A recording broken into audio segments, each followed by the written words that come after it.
Good to have you with us here on a Saturday morning as the University of Georgia is preparing to take on the South Carolina Gamecocks in a 12 noon game. Now, to be honest with you, I'm not really crazy about these 12 noon games. I know, they've got to be played and somebody's got to play in the 12 noon game, but I don't, but it is what it is. It's controlled by television. Chris Hall here with you. We're approaching the kickoff time for the University of Georgia and South Carolina. We thought we would just jump in here and talk a little bit about the game pregame and give you some news and notes that we have. And then, of course, we'll try to jump in here at halftime and see what you think about the University of Georgia taking on South Carolina.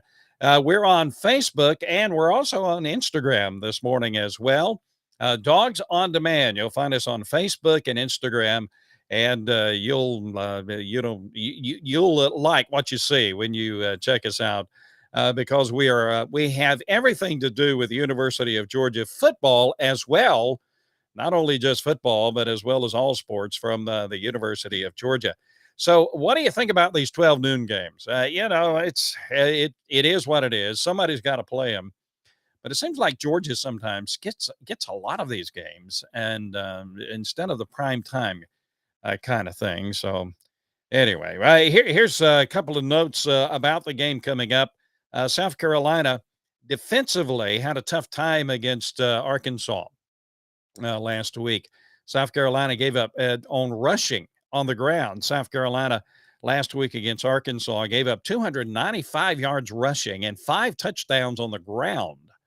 And Arkansas racked up 20 of its 28 first downs via the rushing attack last week. And so South Carolina's got some issues when it comes to trying to stop the run.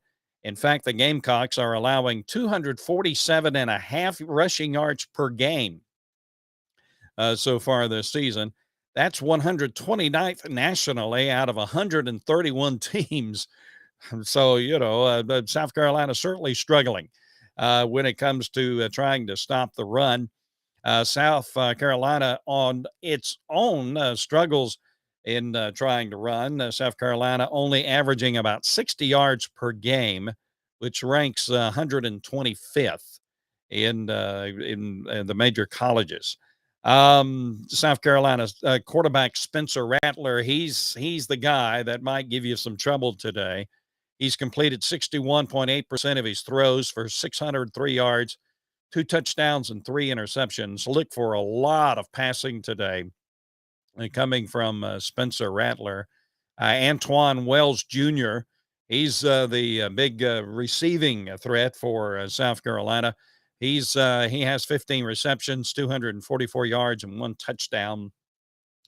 The defense for South Carolina took a hit last week in the game against Arkansas. South Carolina lost 2 starters last week, Jordan Strahan and middle linebacker Mo Kamba. Both had season-ending ACL injuries last week against Arkansas. So Georgia going into Williams-Brice Stadium in Columbia, South Carolina. Now, that stadium will be rocking. South Carolina desperately would just love to beat the University of Georgia today. Georgia comes in the number 1 ranked team in the country now, according to the AP and most of the ranking services. And so you got the number 1 team in the country riding high. Georgia playing, had a great game last week against Samford. And, of course, that opening win against Oregon. And so that's Georgia coming into Williams-Brice Stadium. It'll be rocking there. Those South Carolina fans are really rabid fans, and they would just relish to see South Carolina knock off Georgia today. Now, coming into the game, the University of Georgia is currently a 24.5-point favorite coming into the game. And so it's generally expected that Georgia is going to be able to win this game today. So, what is your questions? What is your comments? We're going to be with you for just a few moments to give you a little setup for the game coming up at Williams-Brice Stadium. A couple of other things. Georgia is the only FBS team that hasn't allowed a touchdown through 2 games. So far, the defense for the University of Georgia picking up where that defense left off last year.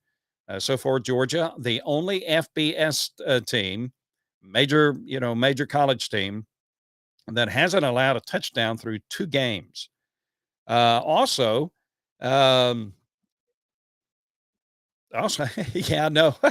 My producer says, "Where's your water?" We're dealing with some sinus issues these days. Excuse me. And so we're dealing with some stuff, but that's all right. It's football. You can't be sick when it comes to football, can you? You can't be sick when it comes to the University of Georgia.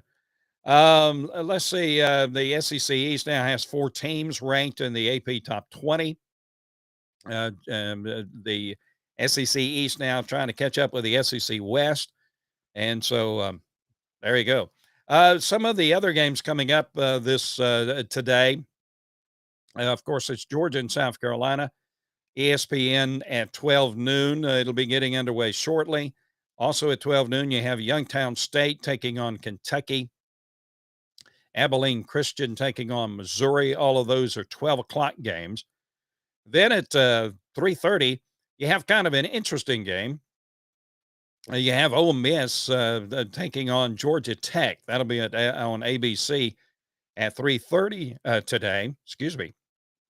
And then you have Penn State taking on Auburn at 3:30 as well on CBS Sports.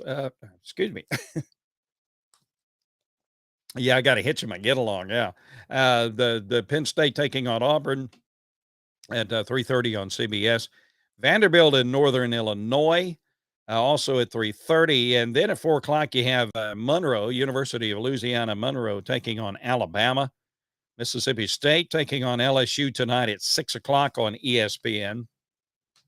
You have Missouri State taking on Arkansas. That'll be at 7 p.m. tonight. You have Akron taking on Tennessee, South Florida taking on Florida, and Miami taking on Texas A&M a little later on tonight. So that's a little setup for us. So go get them, Dogs. We'll be joining you at halftime. So let's go, Dogs. Let's get this thing going.